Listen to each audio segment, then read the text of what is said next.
Salut, c'est Gareth, je vais vous présenter le nouveau Sugo Fest TM qui débutera le 12 mars à 4h du matin pour la première partie.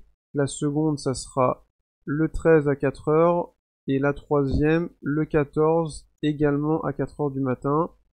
Et le truc qui est bizarre, c'est que le Sugo se terminera le 28 mars à 14h59, sachant que la TM débutera le 16 mars à 10h du matin et se terminera le 20 mars à 14h59. Donc ça signifie que le Sugo, il sera encore disponible une semaine après la fin de la TM. D'habitude, ça se termine toujours en même temps. Alors on va savoir pourquoi cette fois, ils veulent laisser ça une semaine de plus. Est-ce que c'est exceptionnel ou ça sera à chaque fois comme ça maintenant? Bon, seul le temps nous le dira, mais peu importe, c'est pas ça qui est le plus important. Le plus important, c'est que là, on a encore une nouvelle légende TM, qui est Iso et Kikunojo, et on a deux nouvelles RRTM, le Inuarashi et Nikohamushi Sulong. Je vous présenterai les trois personnages après, mais tout d'abord, je tiens à vous signaler, pour ceux qui sont pas au courant, par rapport à la version Jap, parce que je vais pas me baser au niveau de la Glo, vu que nous on a eu des décalages avec la synchronisation. Donc en gros pour la Jap, ils ont eu la première légende TM qui est sortie, qui était le Sanji lors de la TM 056, et après il a fallu attendre 4 mois avant d'avoir une autre qui était la Koala. Et suite à cette sortie-là, ils ont enchaîné chaque mois avec une légende. Donc après il y a eu Crocodile, Bonclay, Carotte Vanda, et maintenant Iso et Kikunojo. Du coup là concrètement, on peut se dire qu'on est sûr à 99% que désormais on aura chaque mois une nouvelle légende. Peut-être que ça arrivera qu'on n'en ait pas, mais là, pour moi, maintenant, c'est sûr, on aura tout le temps des légendes. Bandai, ils ont remarqué que ça fonctionnait bien de sortir des légendes TM, et tant que ça fonctionnera, ça restera ainsi. Après, si au bout d'un moment, ils voient que ça fonctionne plus aussi bien, ça changera peut-être. Mais tant que c'est pas le cas, honnêtement, je pense que ça va rester ainsi. Donc on va passer aux capacités tout de suite. Vous allez voir en fait le Inuarashi et le Nikohamushi sont similaires, mais c'est deux personnages en kit. C'est vraiment de la douille. En fait les deux, ils ont une capacité passive qui réduit de 6 tours l'un des coups spéciaux. Mais le problème, c'est que leur spécial ne réduit que de 3 tours l'un des coups spéciaux. Donc si vous n'avez pas les deux, bah, ils servent à rien. C'est de la merde. Et ça, c'est un truc qui m'énerve au plus haut point. Ça ne devrait pas exister, mais bordel de merde. Arrêtez de faire des personnages qui sont éclatés comme ça. Mettez des personnages qui font tout en un seul personnage. Putain, c'est quand même fou. Pas possible. Ensuite, du coup, ce qu'ils ont en commun, c'est qu'ils retirent les deux un malus de 5 tours. Le Inuarashi, il va réduire de 5 tours les réductions d'attaque. Le Nikohamushi, ça va être 5 tours réduction de dégâts sur un certain seuil. Et ils ont également en commun un boost pour les personnages bleus et sabreurs pendant 2 tours. Le Inuarashi, c'est boost d'orbe x2, et l'autre, c'est boost attaque x2. Voilà. C'est exactement pareil. En termes de capacité de break, ils ont les mêmes, c'est identique, c'est tous les deux le critique éclaté. Donc ça, c'est un truc, c'est cancer, ils mettent sur quasiment toutes les RR, c'est de la merde. Ils ont la réduction de spécial, donc ça c'est une bonne capacité de base, mais là c'est nul à chier, parce que c'est 3 tours. Quitte à mettre réduction de spécial, bah mettez au moins 6 tours, voire même mettez 9 tours, histoire que le personnage il soit prêt au début de la quête, sinon ça n'a aucun intérêt. Et là, vu la merde qu'ils ont fait, bah ça aurait été cohérent de mettre une double spéciale aux deux personnages, comme ça si au moins les deux personnages étaient capables de retirer le lien des coups spéciaux de 6 tours, là ça aurait été bien, sauf que ça n'est pas le cas, donc c'est de la merde. Par contre, ils ont quand même quelque chose de bien, c'est au niveau du soutien. Le Inuarashi, lui, va enlever un tour d'augmentation de défense si vous faites un parfait. Vous pouvez le mettre sur les personnages cités au-dessus, là. Et le Nikohamushi, lui, son soutien, ça va retirer un tour de réduction de dégâts sur un certain seuil. Et c'est sur les mêmes personnages, excepté lui-même, évidemment. Et sinon, bah, je vous montre quand même, mais c'est ce que je vous ai dit, c'est la même capacité passive, et la spéciale, c'est exactement ce que je vous ai dit. Donc voilà, au final, même si vous faites le Sugo, bah, si vous avez qu'un des deux, vous êtes dégoûté et il vous faut un autre personnage pour retirer le lien des coups spéciaux, c'est complètement débile. Je comprends pas pourquoi ils font un truc pourri comme ça, sachant qu'en plus les personnages seront reboostés sur la prochaine TM et sur d'autres TM. Parce que là, actuellement, sur cette TM-là à venir, on va avoir les RR qui sont sortis avec le Sanji. Donc il y en a 3, les RR56. Les RR qui sont sortis avec Bonclay, il y en a 2. Et il y en a 2 qui sont sortis avec Carotte et Vanda. Donc on n'a pas en fait celle de Koala et de Crocodile. Du coup, je pense qu'ils vont varier en fonction des TM. Il y en aura certains, et au bout d'un moment, vu qu'on a de plus en plus, à voir s'il y en a qui boosteront plus. Soit ils changeront à chaque TM, ou alors, au bout d'un moment, bah, on les aura plus, non. Quoi qu'il arrive, dans tous les cas, même, en fait, c'est des personnages qui devraient être jouables aussi hors TM. Et là, c'est le cas pour le reste de leur spécial, mais pour la partie des liens des coups spéciaux, hors TM, ça n'est pas jouable. Alors, un personnage qui retire que 3 tours, c'est de la merde. Dans la majorité des cas, c'est nul. C'est pas possible de faire des trucs comme ça va pas du tout. Et en plus de ça, je vous ai pas dit, c'est que là, ils ne boostent même pas les tireurs, sachant que la nouvelle légende booste les bleus, sabreurs et tireurs. Donc c'est quand même un comble. Les mecs, ils ne sont même pas cohérents, il y a aucune logique. Ça, c'est un truc de taré quand même. Putain, ils sortent des personnages, ils ne font même pas quelque chose de cohérent. Non mais quand même, c'est fou. C'est fou. Mais où va-t-on? C'est du grand n'importe quoi, et vous allez voir que la légende, c'est pas mieux. Donc la légende, il y a quand même des points positifs, mais majoritairement, il y a beaucoup plus de négatifs que de positifs, malheureusement. C'est triste à dire, mais bon, c'est le cas.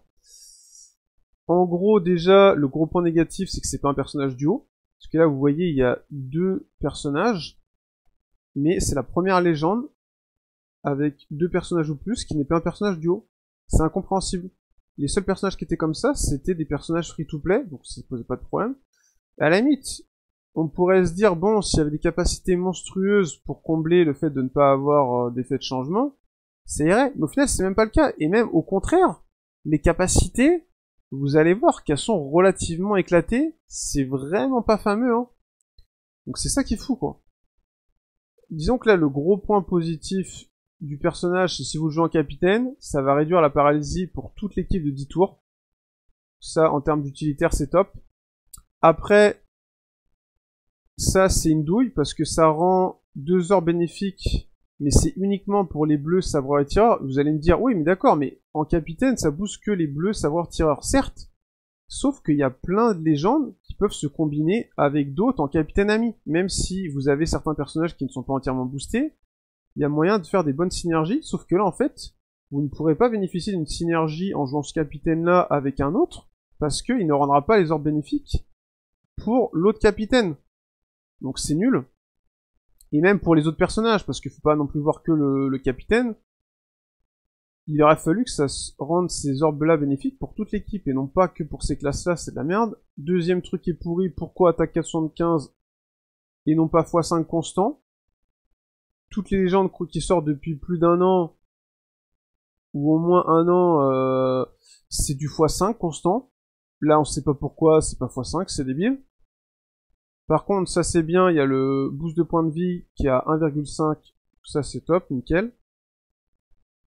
Et sinon, bah là, ils ont fait tout un pavé pour ne rien dire. En gros, je vais vous le résumer, il y a plus de la moitié du pavé là, en gros, qui dit que quand vous activez la spéciale du personnage, vous avez attaque x5 pendant 3 tours.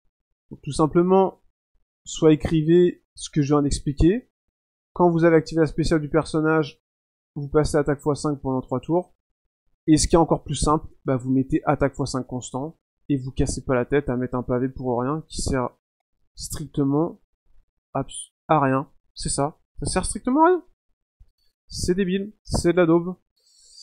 Après, en termes de spécial, non, je voulais dire une dernière chose, pardon, pour la capacité de capitaine, c'est qu'ils auraient pu faire à la limite quelque chose comme le nouveau Oden, et qui passe en attaque 5-25, bah soit quand vous avez tué un ennemi au tour précédent comme Oden, ou alors au pire quand vous avez activé la spéciale pendant 3 tours, vous avez du 5-25. Ça aurait été cool, mais non, au final, ils nous ont fait de la merde. La spéciale, vous allez voir, c'est pas ouf. Donc ça inflige des dégâts non élémentaires équivalents à 100 fois l'attaque du personnage à tous les ennemis. En gros, si vous avez des ennemis qui n'ont pas beaucoup de vie, ça va les tuer. Sinon, ça permet aussi d'activer certains soutiens, comme par exemple le Smoker Légende. Ça va vous donner un blocage de chaîne à 3,5 pendant 3 tours, donc c'est la même chose que Shanks son équipage. Ça c'est quand même assez scandaleux que ça fasse pas mieux. Ils auraient pu mettre au moins blocage de chaîne à 4 pendant 3 tours. Et puis après, il faut que le capitaine soit sabreur ou tireur. Donc là, si vous les jouez pas en capitaine, ça va pas vous rallonger les boosts d'orbe. Et en plus de ça, ils ne fournissent même pas le boost d'orbe de eux-mêmes. Là, en gros, ce qu'il aurait fallu faire le personnage... Enfin, je vous résumerai après, je vais finir de vous expliquer tout et je vous dirai en gros ce qu'il aurait fallu faire. Et après, il y a de la manipulation d'orbe, mais ça, c'est très perfectible, c'est une catastrophe.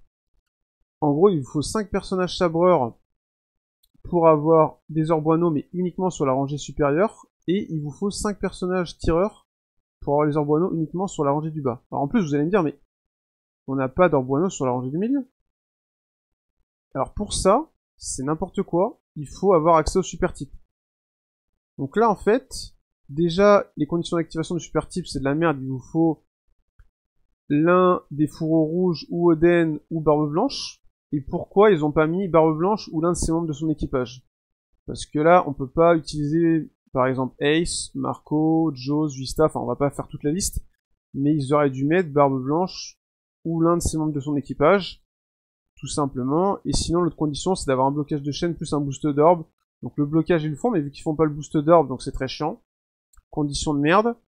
Et en plus, le super type, vous allez voir, est éclaté, ça rajoute que plus 0,3 blocage de chaîne. Là, ça vous permet de passer de 3,5 à 3,8, ce qui n'est pas dingue. Franchement, voilà. Et puis en plus, ça vous donne les orboineaux uniquement pour la rangée du milieu. Donc là, concrètement, pour faire un résumé, il faut jouer le personnage en capitaine. Il faut jouer une équipe qui soit composée de 5 personnages qui soient à la fois sabreurs et tireurs pour avoir toutes les orboineaux. Mais ils ont pété un câble, ils sont complètement tarés. Là, ça n'a aucun sens. C'est nul à chier. Ils auraient dû faire que t'actives la spéciale, ça change toutes les orbes de l'équipe, bon, hormis les BLK, avec que c'est pas précisé, en orboineaux pour tous les personnages. Voilà. Comme ça, c'est réglé. Pas d'histoire d'orbes du dessus, du bas, je sais pas quoi, des trucs chelous. Non, non, non. Pour toute l'équipe, en orboineaux, on n'en parle plus.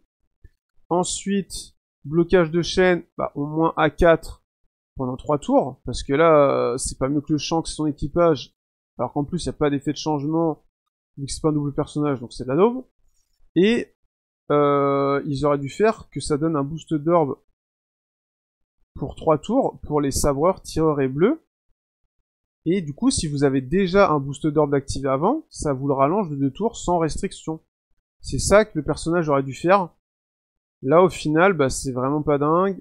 Et puis, en capacité passive, si vous voulez jouer en membre d'équipage, ça va réduire leur spécial de 1 tour si vous utilisez une spéciale d'un sabreur au tireur. Donc ça, c'est pareil, c'est pas ouf, parce qu'en fait, la spéciale a fait quasiment rien. Elle est à 13 tours. Donc soit il aurait fallu que ça réduise de 4, 5, voire même 6 tours à chaque spéciale utilisée, ou alors, vu que la spéciale fait pas grand chose, bah, faites comme l'astuce ITM, une spéciale à 5-6 tours, et à chaque fois que vous utilisez une autre spéciale, ça réduit d'un tour. Là, ça aurait été cohérent, parce que là, vraiment, c'est ridicule. Et en plus, même les capacités de limit break, c'est de la merde. Il y a un des cercles, seulement 5 tours, ayez du respect, mettez au moins 10 tours, et mettez carrément annulation totale. Critique, c'est éclaté. Quand vous mettez un critique, bah, mettez qu'il soit garanti, et qu'il soit au moins 10% ou plus. Sinon, mettez une autre capacité, ça n'a aucun intérêt. La seule capacité qui est bien, c'est le transpercement de barrière. Voilà. Sinon, par contre, il y a un bon soutien. Il y a pas mal de personnages sur qui vous pouvez l'utiliser, donc ça c'est très bon. Et puis au moins, ça va pas s'activer si vous avez du lien, des espoirs, tout ce genre de choses. Ça c'est top. Le seul truc qui est dommage, c'est que ça soit que 2 tours. Je trouve qu'ils auraient dû mettre 3 ou 4 tours, voire même 5 tours éventuellement, mais déjà 3-4 tours, ça aurait été propre. Parce que sachant qu'ils retirent 10 tours en capitaine, et il n'y a pas tant de soutien que ça qui retire de la paralysie. Et souvent, quand t'as de la paralysie, c'est vraiment beaucoup de tours, donc même s'ils faisaient 3, 4, 5 tours, ça les retirerait pas tout le temps. Donc ça serait bien, parce que ça concerne quand même pas non plus des masses de personnages. C'est assez dommage. Et sinon, le comble avec ce personnage-là, c'est qu'en fait, il est plus intéressant en PvP qu'en PvE. C'est assez fou. Donc, je vais vous montrer au niveau max. En gros, pour sa spéciale, elle se charge en 26 secondes. Ça vous inflige à 2 ennemis des dégâts équivalents à une fois l'attaque. Et ce 6 fois. Vous avez 100% de chance de lier les spéciales des personnages STR à longue portée. La capacité passive, ça va augmenter la vitesse des bleus niveau 5, la défense niveau 5 pendant 40 secondes à partir du début du combat. Ça augmente la vitesse de la spéciale du personnage niveau 3. Pendant 30 secondes à partir du début du combat, ça va réduire la vitesse des personnages STR de niveau 6 avec la défense la plus élevée.